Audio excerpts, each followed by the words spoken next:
చీరాల స్వామి ఎక్కువగా టీలు సిగరెట్లు తాగేవాడు. భరద్వాజ్ గారిని ఎర్రస్వామి అనేవారు. అసలు మొదట భరద్వాజ్ గారు జిల్లెళ్ళమూడిలో చాలా కాలం ఉండిపోయారు.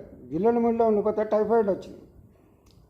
అప్పుడు అమ్మ జిల్లెళ్ళమూడి అమ్మ సలహా మీద చీరాలలో హాస్పిటల్లో చేరారు భరద్వాజ్ గారు.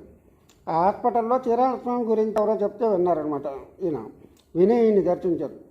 దర్శిస్తే చీరాల స్వామి అప్పుడు ఆ టైఫాయిడ్ జ్వరంలో ఉన్న భరద్వాజ్ గారికి టిఫిన్ మీద టిఫిన్ తెప్పించి టీలు కాఫీలు ఇప్పించి పాలు కూడా ఇప్పించి తాగించేసి బలవంతంగా సిగరెట్ కూడా కాల్పించేసి క్షణాల్లో టైఫాయిడ్ తోకమూర్చేలా చేసేసాం. అంతే. తర్వాత ఆయన చీరాల స్వామి చరిత్ర రాశారు భరద్వాజ్ గారు. భరద్వాజ్ గారిని ఎర్రస్వామి అనేవారు.